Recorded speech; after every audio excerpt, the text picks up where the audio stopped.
నమస్తే. పాడి పంటలు కార్యక్రమానికి స్వాగతం. పెంచిన ఆదాయం రాకపోవడంతో అన్నదాతలు ఉద్యాన పంటల వైపు ఆకర్షితులవుతున్నారు. అందులోనూ విదేశీ పంటను సాగు చేస్తూ వినూత్న పద్ధతులు అవలంబిస్తూ లాభాలు పొందుతున్నారు. తక్కువ పెట్టుబడితో దీర్ఘకాలిక లాభాలు వచ్చే డ్రాగన్ ఫ్రూట్ ను సైతం పెంచుతున్నారు. మార్కెటింగ్ సదుపాయం, లాభాలే లక్ష్యంగా యువ రైతులు సైతం డ్రాగన్ సాగుపై దృష్టి సారిస్తున్నారు. బీటెక్ చదివి డ్రాగన్ ఫ్రూట్ సాగు చేస్తూ లాభాలను అందుకుంటున్న ఖమ్మం జిల్లాకు చెందిన యువ రైతు బోసుబాబు సక్సెస్ఫుల్ జర్నీని ఇవాల్టి పాడి పంటలు కార్యక్రమంలో చూసేద్దాం. వేసవికాలం వచ్చిందంటే చాలు మార్కెట్లో వివిధ రకాల పండ్లు అమ్మకానికి వస్తాయి. అందులో ఎక్కువగా అమితంగా ఇష్టంగా మామిడికాయని తింటారు. తర్వాత వేరే వేరే పళ్ళను కూడా ఎక్కువగా ఇష్టపడుతూ ఉంటారు. ఇదంతా కూడా వేసవి కాలానికి సంబంధించిన విషయం. సో ముఖ్యంగా రైనీ సీజన్లో ఒక్క పండు మాత్రం చూపరులను ఎంతగానో ఆకర్షిస్తుంది. ఔషధ గుణాలు కలిగిన పండుగ దీనికి ప్రసిద్ధి పేరుంది. సో పూర్తిగా మెక్సికన్ ఆరిజిన్ నుంచి కూడా ఇక్కడ ఎక్కువగా ఉమ్మడి ఖమ్మం జిల్లా వ్యాప్తంగా దాదాపు 60 ఎకరాల్లో కూడా ఈ పండుని పండిస్తూ ఉంటారు. సో అదేం పండు అనుకుంటున్నారా? అదే డ్రాగన్ ఫ్రూట్. సో పూర్తిగా పింక్, వైట్ అలాగే రెడ్ కలర్లో ఉండే ఈ కాయలు చూపర్లకి ఎంతో ఆకర్షణీయంగా ఉంటుంది. తినేటప్పుడు టేస్ట్ కూడా ఉంటుంది. అలాగే ఎన్నో వ్యాధులకి ఔషధం కూడా ఈ ఫ్రూట్ పనిచేస్తుందని చెప్పేసి కూడా చెప్తున్నారు. సో ప్రస్తుతం మనం ఖమ్మం జిల్లా ఎర్రుపాలెం మండలం మీనవోలు గ్రామంలో ఉన్నాము. సో మనకు పూర్తిగా మన బ్యాక్గ్రౌండ్లో మొత్తం కూడా డ్రాగన్ ఫ్రూట్ మొక్కలే దర్శనమిస్తున్నాయి. సో పూర్తిగా 3 ఎకరాల్లో పిల్లి బోసుబాబు అనే యువ రైతు దీన్ని సాగు చేస్తున్నారు. సో ప్రస్తుతం అసలు ఈ మొక్కను అంటే విత్తనం వేసిన దగ్గర నుంచి ఎటువంటి జాగ్రత్తలు తీసుకోవాలి, ఏ టైంలో హార్వెస్టింగ్ వస్తుంది, సో ఈ మొక్క బ్రతకడానికి ప్రత్యేక పరిస్థితులు ఏమన్నా అవసరమా లేదా అనేది కూడా మన దగ్గర ఆ యువ రైతు మనకు అందుబాటులో ఉన్నారు. ఒకసారిగా రైతుతో మాట్లాడి మరిన్ని విషయాలు తెలుసుకుందాం. సో బోస్ గారు, పూర్తిగా మీ వ్యవసాయ క్షేత్రంలో 3 ఎకరాల్లో కూడా పూర్తిగా డ్రాగన్ ఫ్రూట్ని పండిస్తున్నారు. అసలు ఈ డ్రాగన్ ఫ్రూట్ని పండించాలనే ఆలోచన మీకు ఏ విధంగా వచ్చింది? అంటే పూర్తిగా మీరు బీటెక్ చదివారని చెప్పేసి అంటున్నారు. సో బీటెక్ చదివి ఉద్యోగం చేయకుండా ఇలా వ్యవసాయం చేయడానికి ఏమన్నా ప్రత్యేక పరిస్థితులు ఏమన్నా ఉన్నాయా? అసలు ఈ మొక్క గురించి మీకు ఎలా తెలిసింది? ఈ మొక్కను వేసిన దగ్గర నుంచి కూడా హార్వెస్టింగ్ అయ్యేంత వరకు కూడా ఎంత ఖర్చు వస్తుంది, ఎటువంటి జాగ్రత్తలు తీసుకోవాలి, అసలు ఈ మొక్క బ్రతకాలంటే ఏ విధమైన వాతావరణ పరిస్థితులు ఉంటే ఈ మొక్క బతుకుతుంది? సో దీని గురించి పూర్తి వివరాలు ఒకసారి తెలియజేయండి. నా పేరు పిల్లి బోసుబాబు. నాది మేనవల్ గ్రామం, ఎర్పాలెం మండలం, ఖమ్మం జిల్లాలో ఈ డ్రాగన్ ఫ్రూట్ని సాగు చేస్తున్నాను. నాది బీటెక్ అయిపోయింది, 2008లో కంప్లీట్ అయింది. ఎలక్ట్రికల్ అండ్ ఎలక్ట్రానిక్స్ ఇంజనీరింగ్లో బీటెక్ చేశాను. తర్వాత ఏదైనా ఉద్యోగం చేయాలని ఉండేలే కానీ తర్వాత ఆలోచనలు మార్చుకొని ఏదో ఒక సైడ్ బిజినెస్ సైడ్ వెళ్దామని ఎలక్ట్రానిక్స్కి సంబంధించి ఎలక్ట్రికల్ ఎల్ఈడి బల్బ్స్ కానీ, కంట్రోల్ ప్యానల్స్ కానీ అలాంటివి కొన్ని హైదరాబాద్లో పెట్టి తర్వాత లాస్ అయినా ఈ బ్రాండ్కి సంబంధించి ఇబ్బంది పడి ఆ సైడ్ కాకుండా ఏదన్నా ఫార్మింగ్ సైడ్ వస్తే ఎట్లుంటుంది, కొత్తగా పంటలు వేస్తే ఎట్లుంటుంది అని ఆలోచన చేస్తుంటే ఫస్ట్ మనకి డేట్ ఫామ్ ఇప్పుడు మన ఖర్జూరా వేద్దామని అనుకున్నా. ఇక ఎట్లాగో ఖర్జూరా బాగుంటుంది, మనకి పెట్టుబడి తక్కువై మా దిగుబడి కూడా ఎక్కువ వస్తుంది, మళ్ళీ మార్కెట్లో కూడా ప్రైస్ ఎక్కువ వస్తుంది, లాభం కూడా బాగుందని తెలుసుకొని దాన్ని స్టడీ చేస్తూ మా గ్రామంలో నాకు ఒక 3 ఎకరాలు పొలం ఉంటే ఆ పొలంలోనే వేద్దామని స్టడీ చేస్తున్న సందర్భంలో ఒక అన్నకి డెంగ్యూ వస్తే ఆ డెంగ్యూ వచ్చిన సందర్భంలో అప్పుడున్న పరిస్థితిలో 2020-21లో డెంగ్యూ వచ్చిన సందర్భంలో కూడా దానికి ప్లేట్లెట్స్ పడిపోయినా కూడా ఏ మందు ఎట్లా ఏం చేయాలి అనే ఆలోచనలో బొప్పాయి పండ్లు తినమని లేకపోతే మేక పాలు తాగమని ఇట్లా సజెషన్ చేస్తున్న టైంలో ఒక అన్న డ్రాగన్ ఫ్రూట్ తింటున్నా కూడా దీనికి తగ్గుతుంది, మంచిగా రికవరీ అవుతున్నారని చెప్పిండు. దాంతో ఈ డ్రాగన్ ఫ్రూట్ ఏందా అనేసి అప్పుడు యూట్యూబ్లో సెర్చ్ చేశాను. నేను యూట్యూబ్లో సెర్చ్ చేస్తే మనకి అలియాబాద్ దగ్గర, సికింద్రాబాద్ ఏరియా అలియాబాద్ దగ్గర డాక్టర్ శ్రీనివాసరావు అని అతను ఆల్రెడీ ఒక 6 ఎకరాలు వేసి ఉన్నాడు. అతనికి దగ్గర డ్రాగన్ ఫ్రూట్ వచ్చి ఆయన కూడా సేల్ చేస్తూనే ఉన్నాడు అప్పటికి కూడా. దానికి అట్రాక్ట్ అయ్యాయి అనమాట. తర్వాత ఇక డ్రాగన్ ఫ్రూట్ అంటే ఎట్లుంటుంది ఏంది అని చూసి అతని దగ్గరికి వెళ్ళి మొక్కలు ఎట్లుంటుంది, ఎంత దిగుబడి వస్తుంది అనేది చూసుకొని ఆ శ్రీనివాసరావు గారు కొత్తగా చేస్తుండు కాబట్టి ఎట్లా పెంచాలి, ఎట్లా చేయాలి, మార్కెటింగ్ ఎట్లా చేయాలి, ఎవరికి ఉపయోగపడుతుంది అనేది కూడా ఆయన కూడా క్లియర్గా అన్నీ చెప్పిండు. దాని తర్వాత నేను ఒక్కొక్క మొక్కని 70 రూపాయలు పెట్టి తెచ్చాను. ఇక్కడ మనకి సికింద్రాబాద్ అలియాబాద్ నుంచి డైరెక్ట్ మనకి DCMలో ఇక్కడ తీసుకొచ్చారు. పేమెంట్ కూడా అప్పుడున్న పరిస్థితుల్లో మొక్క కాస్ట్ ఎక్కువ, ఎవరు వేయలేదు కాబట్టి 70 రూపాయల వరకు తీసుకున్నారు. ఒక్కొక్క ఎకరానికి వచ్చేసి ఈ డ్రాగన్ ఫ్రూట్ వేయడానికి ఎంత ఖర్చు అవుతుంది అంటే దాదాపు 5.5 లక్షల నుంచి 6 లక్షలు నాకు ఖర్చు అయింది ప్రస్తుతం ఫస్ట్లో. ఎందుకంటే ఈ పోల్స్, రింగ్స్, మళ్ళా మనకి ఎరువుల ఖర్చులు, డ్రిప్ లైన్, మళ్ళీ మనకి మొక్కలు, లేబర్ ఛార్జెస్, ఫెర్టిలైజర్స్, పెస్టిసైడ్స్ ఇవన్నీ కలుపుకొని దాదాపు ఒక 6 లక్షలు ఖర్చు అవుతుంది. మనం ఏం చేయాలంటే ఫస్ట్ ఎవరైనా ఇంట్రెస్ట్ ఉన్న వాళ్ళు అంతకుముందు వచ్చినప్పుడు కూడా దాదాపు నేను ఒక గంట 2 గంటలు చెప్పేవాడిని. కొత్తల 2021లో నేను వేసిన కాబట్టి ఎవరైనా ఇంట్రెస్ట్ ఉన్న రైతులకు కూడా నేను ఎక్స్ప్లెయిన్ చేసేవాడిని. మొక్కలు నా దగ్గర లేకపోయినా కానీ చెప్పి వాళ్ళకు కూడా ఎక్కడ దొరుకుతాయి అనేది కూడా చెప్పా ఫస్ట్ టైంలో.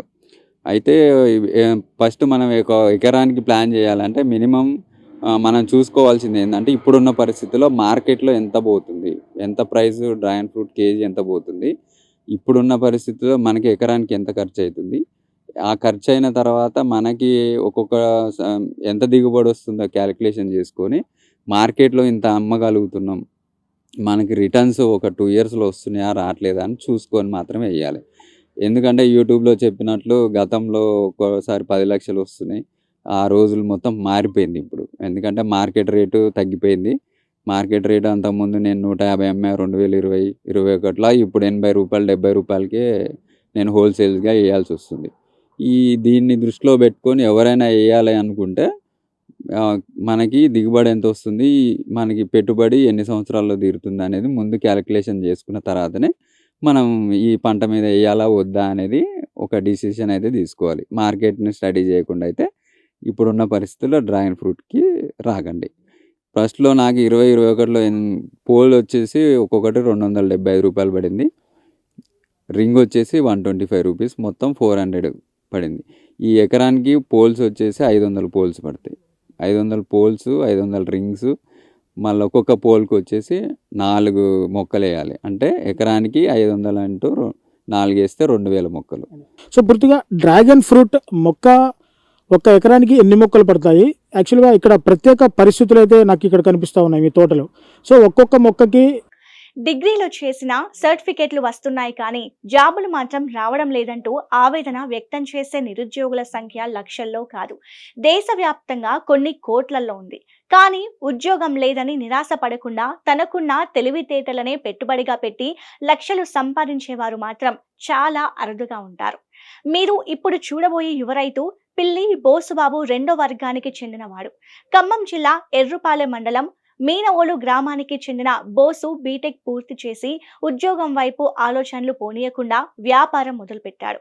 అయితే అది కలిసి రాకపోవడంతో కొన్ని నెలల్లోనే నష్టాలను చవిచూశారు. దీంతో ఇది వర్కౌట్ కాదనుకున్న బోసు తనకున్న 3 ఎకరాల్లో కొత్త పంటలు పండించాలని వ్యవసాయం వైపు అడుగులు వేశాడు. అందరిలా కాకుండా వెరైటీగా ఆలోచించి ఇప్పుడు లక్షలు సంపాదిస్తున్నాడు. ఎంత డిస్టెన్స్ అయితే ఉంటే ఈ డ్రాగన్ ఫ్రూట్ ఖచ్చితంగా ఒక సైజ్ అయితే కాయ రావాలంటే ఒక్కొక్క మొక్కకి ఎంత స్పేస్ ఉండాలి, ఎలాంటి ప్రత్యేకమైన వాతావరణ పరిస్థితులు ఉంటే డ్రాగన్ ఫ్రూట్ పండుతుంది? ఇప్పుడు మనకి ఇక్కడ వచ్చేసి distance, pole to pole distance కూడా క్యాలిక్యులేషన్ చేసుకోవాలి. మనకి ఇప్పుడు ఒక్కొక్క పోల్కి సాల్కి మధ్య మామూలుగా నేను 10 అడుగులు పెట్టాను. 10 కాకుండా 12 పెడితే మనకి కల్టివేషన్ ఈజీగా ఉంటుంది. పోల్కి మధ్య 8 అడుగులు పెట్టాలి. 8 అడుగులు పెడితే మనకు సరిపోతుంది. అంటే 8 × 12 పెట్టాలి. 12 పెడితేనే మధ్యలో మనకి దున్నుకోవటానికి కానీ, మందులు వేసుకోవటానికి కానీ, ఇంకా వేరేది ఏదన్నా ఇబ్బందులు వచ్చినా కానీ ఈజీగా ట్రాక్టర్ పోయేటట్టు చూసుకోవాలి. లేకపోతే దగ్గరగా వేసి ఎక్కువ మొక్కలు వేయటం వల్ల ఈ కలుపుకి సంబంధించిన ఈ పెరిగి దున్నుకోలేక ఈ ఇబ్బందులే సరిపోయినాయి అనమాట. నేను అనుభవిస్తుంది ఇది. అందుకని ఎవరైనా వేయాలనుకున్నా కానీ 12 సాల్కి మధ్య 12 అడుగులు వేస్తే మనకి ఫ్యూచర్లో కల్టివేషన్ అనేది ఈజీగా ఉంటుంది. ఇక వాతావరణ పరిస్థితులకు వస్తే మనకి 40 degrees 42 degrees వరకు ఇది సర్వే అవుతుంది. 40 అబోవ్ వచ్చిందంటే మనకి ఎండాకాలంలో చైనా క్లే అనేది ఒక స్ప్రే ఉంటుంది, పౌడర్ ఉంటుంది.